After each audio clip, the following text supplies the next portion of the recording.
I got a fan going in the background. Let me know if it is overbearing or terrible. It is extremely hot in my office today. So I'm two minds of the subject matter that I'm talking about today. PlayStation has put its games, or rather the PlayStation Now service, on PC and has deployed a wireless dongle that will allow you to connect the PlayStation 4 DualShock controller to your PC without, you know, the need of using Bluetooth, or maybe your computer doesn't have Bluetooth or wireless capabilities for whatever reason. Yes, computers still don't have that stuff sometimes today. So you plug in the adapter and it's just like the Xbox dongle. Though I do have to say that PlayStation is doing the exact same thing that Xbox is doing. I'm not calling them out for copying Xbox. I'm just saying it seems that Xbox and PlayStation are doing the same exact things, and I'll get to that in a moment. So what's going on is that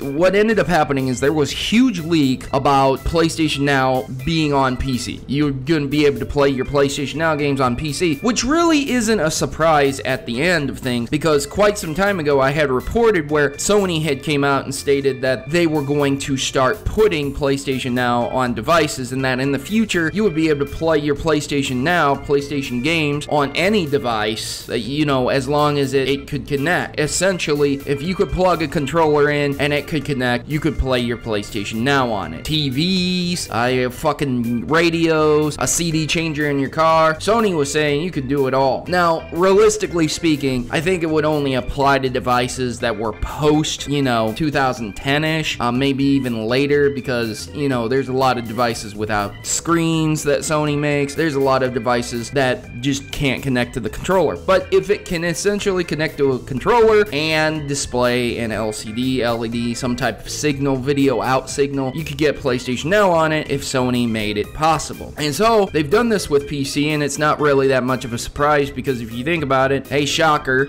all you're doing is streaming the PlayStation to the PC. Now, there have been stories about emulators and shit like that also that have come out that a single person was working on, where he was emulating the PlayStation 4 and PlayStation 3 and stuff like that onto the PC. But this is what has come out. The specs are the biggest thing that I kind of wanted to point out here. The recommended specs for PlayStation Now on PC is Windows 7, Service Pack 1, 8.1, or Windows 10. So no Windows XP or Vista. Good lord, if you're using Vista, I pity you in this current year. 3.5 gigahertz Intel Core i3, or 3.8 gigahertz AMD A10 or faster. That means most AMD-based laptops probably aren't going to be able to work for this. So I find that incredibly interesting, because the A10 is one of the higher APUs out there. I mean, damn, man. So you need some real processing power to just stream this, and that's all it's doing, is just streaming. As you'll see when I say the RAM requirements, 300 megabytes or more, 2 gigabytes or more RAM. So not that much RAM or memory needed to stream your game. A sound card, USB port, but you do need a minimum 5 megabytes connection. Now, even with my absolutely garbage internet, I do get 5 megabytes. Even upstairs, where my wireless connection is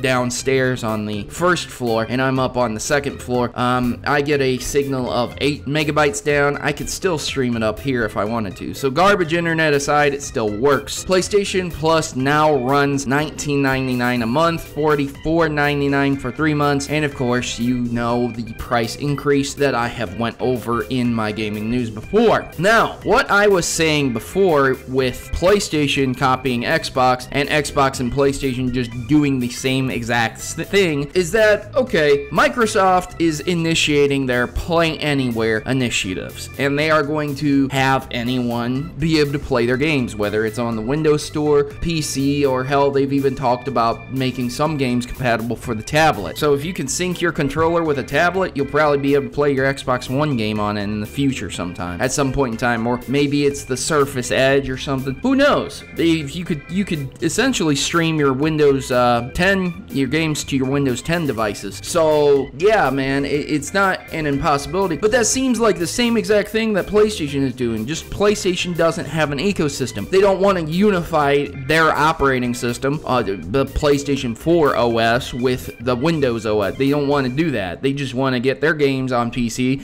and let people play their games on PC. It's like these two guys are consistently doing the same exact thing. They both run Blu-rays. They both run AAA titles. Almost every AAA title that comes out on PlayStation comes out on Xbox. I mean, they had both motion controls back on 360 and PlayStation 3, and now they're both going to have VR. And yes, they will both have VR. Whereas Nintendo is still just, hey, oh, we got a console. Buy our console and play our games if you want. And same with the 3DS. It's like, I don't understand why these two, Xbox and PlayStation, are constantly mirroring each other over and over again, and Nintendo's off doing its own thing. And you'd think, okay, well, Nintendo's gonna fail, but I mean, you know, you've seen the sales of the 3DS, you've seen how popular Pokemon Go is, you've seen how popular the NX and Zelda, the Breath of the Wild is. Just from the small scraps of information people have, people are excited for Nintendo still, man. And so I find it odd that PlayStation and Xbox are consistently doing the same exact things over and over and over again, parroting each other, mirroring each other.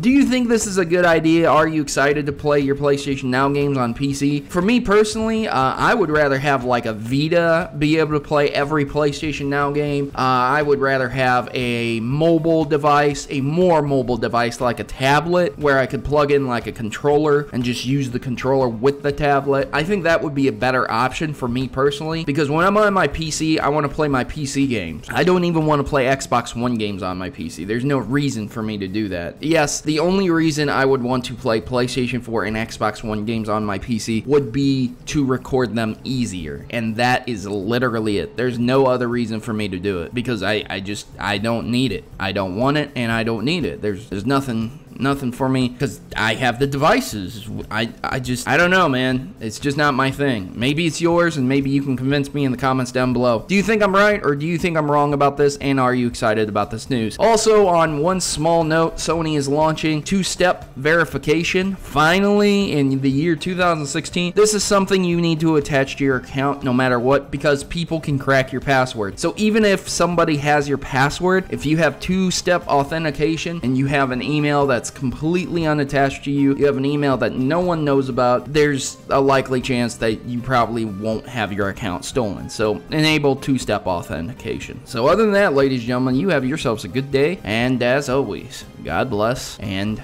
good gaming.